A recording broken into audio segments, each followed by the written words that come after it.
Hey, this is Heidi Dawson. If you love all things health and wellness and style of any kind, hang out here with me each week. I'm obsessed with never-ending improvement, and it's all in an effort to help each one of us live a wildly successful lifestyle. Subscribe today so you don't miss a thing. Hi, guys. Welcome to episode 339 of the Wildly Successful Lifestyle Podcast. Thanks for hanging out with me and always listening and sharing with your friends. It means a lot to me. I hope you know that. All right, so how many of you guys have heard that song by Lewis Capaldi? It's called Before You Go. I love that song. It's so good. But at one point in the song, he says, "It's funny how your mind can make you feel so worthless." How true that is. I never appreciated that until I really started working on my mindset. I mean, it's a pretty enlightened statement if you think about it, because nothing has meaning until you attach one to it. So, for instance, have you ever been with a group of people, maybe friends or family, and you're feeling kind of lonely still or left out, even though you're surrounded with people that you like or want to get to know better?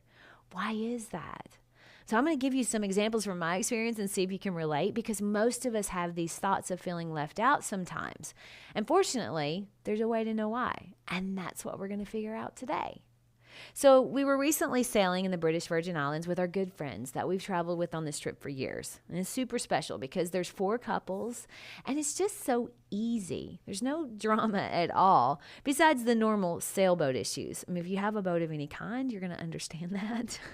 But we have great conversation amongst the whole group, and the girls get to talk for long periods of time because we're just sailing in the middle of the ocean. And it's just a wonderful time to do that. And I love that. And you can learn a lot of really good things.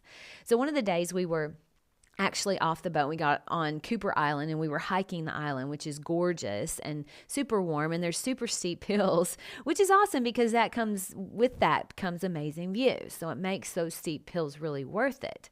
But there would be an ebb and flow of pace for all of the group because we were all doing the hike. Sometimes there'd be 2 of us ahead, and sometimes there'd be all of us walking together at the same pace. It was a really gorgeous day. But during one of our many conversations after that hike, my friend and I were talking about managing our mind and how if we learn to notice our thoughts, we realize that that's the secret to understanding our feelings. And my friend told me at one point on that hike that the three of us girls were in front and she was in the back, and she was having this thought of, why am I back here alone again? And then she said she caught herself and said, "Hey, silly, it's because you have to speed up and get up there with them." And that's exactly what she did. And all was well. But you see, easily, if she didn't catch herself, she could have started making things up in her head, like they're leaving me out intentionally, or they don't care if I'm with them or not. And all those things that come with that. And it's not even true for a second, but that's how we do ourselves, isn't it? And those thoughts could actually lead her to pulling away to protect herself. And now we have kind of a full case of drama. But that didn't happen because all of the girls on this trip are pretty good at managing their thoughts. But manage them we do have to do. One of my other friends and I were joking around, and I told her jokingly that she was mean. She told me later she had thought about that and a lot, and she wondered if it were true. Now, I didn't even remember the conversation, but it had stuck with her. And just to be clear, she's not even close to being mean. She's one of the kindest, most thoughtful people I know. But you see, when we hear things, our thoughts can easily run away with it. And if we don't manage that, it can do some damage. At another point on the trip, 4 of us girls were sitting together, and I was just sort of sitting enjoying the view, but at the same time, I wasn't really part of the conversation they were having. And I had a momentary thought of, wow, they're not including me in this conversation. Then I realized, hey, dummy, you're not including yourself. And as soon as I joined in, all was well. But you see, I could have continued down that line of thought and let it turn into a snowball and made myself feel left out and all that comes with it. The funny thing is, in that very same conversation, one of the other girls was just sort of sitting back, not joining in. And while we were talking, the 3 of us were talking, and her husband jokingly said, "Why are you guys leaving my wife out of the conversation?" To which we all laughed, including her, because we know that's just not how it is. But there's a common thread here. No one wants to feel left out. And a majority of the time, unless you're surrounded by mean girls, a majority of the time, no one's leaving you out intentionally. You're just not including yourself. And listen, if you are surrounded by mean girls, it's time to find new friends. Life is too short. But before you kick them to the curb, make sure you're not just having those thoughts of leaving yourself out. It's your job to be part of a conversation. It's your job to be a good friend. In order to have good friends, you have to be a good friend. You're the center of your universe, but you aren't the center of anyone else's universe. We tend to forget that.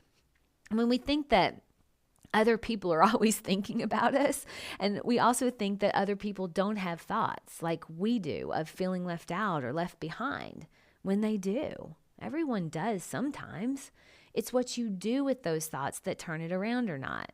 I mean, no one is following you around making sure you have friends like your mom did when you were 4. Now, I do happen to be an includer, and I'll pull someone into a conversation if I see that they aren't part of it, but only if I notice it. Which on the day of the hike, I had no idea my friend felt a little left behind until we talked about it. But fortunately, she managed her own thoughts and got herself right back up with the group. And we were all happy she did because we love each other. No one's leaving anyone out intentionally. In fact, none of us were even aware of it because we were either focused on not sleeping on the rocks because there were a lot of them, or enjoying the views, or simply trying to manage our own thoughts that we were probably having. But you see a trend here, though. No one wants to feel left out. But more than often than not, it's the thoughts in your head that's making you feel that way. And if you keep thinking that thought, more thoughts like it are going to pop up. And now you're in a full-blown pity party that will have you either creating drama or isolating yourself, which neither one of those is good. So the question is someone making you feel that way? Or are you creating something in your head and they're not thinking about you at all in reality, which may sound a little hurtful, but remember, you're only the center of your universe. That's a good thing. Most of the time, everyone else is worrying about themselves, not you, and that's really good. Remind yourself of that. Those thoughts of feeling left out, no one knows you're having them. I mean, these women I travel with are beautiful, strong, well-adjusted women. We all have our quirks and our imperfections, of course, and we all still have those thoughts. And all of us have to manage them, just like you do, just like everyone does. I mean, if we don't manage them, they'll manage us.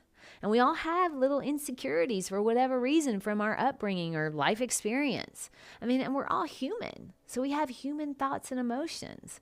How we manage them, though, that's what predicts our life and our happiness. And also our ability to say, hey, no, silly, they're not leaving you out. You need to join in or catch up or invite or accept an invite, or at the very least, accept that whatever is going on, your thoughts about it can either make it better or make it worse. And like it or not, the longer you allow those negative thoughts, the harder they are to get rid of because they do snowball. My challenge to you today is this week, if you're feeling left out or lonely, remind yourself, no one's following you around checking that you make friends or checking that people are including you. You have to do that. What are you doing to be a good friend? What are you bringing that's interesting to the conversation? Are you including yourself in the conversation? Are you accepting the invitations? Or when's the last time you reached out to invite someone else to do something? At the very least, though, nip the negative thought before it becomes a snowball. We're social creatures. We aren't going to be happy being isolated, but we're not going to be happy around other people either if we let our negative thoughts snowball. Share this with 3 humans that have thoughts. I love you guys. I'll talk to you in a few days. Don't forget to subscribe and share with your friends because we're just going to keep going bigger and better places together, and I love that about us. Talk to you in a few days.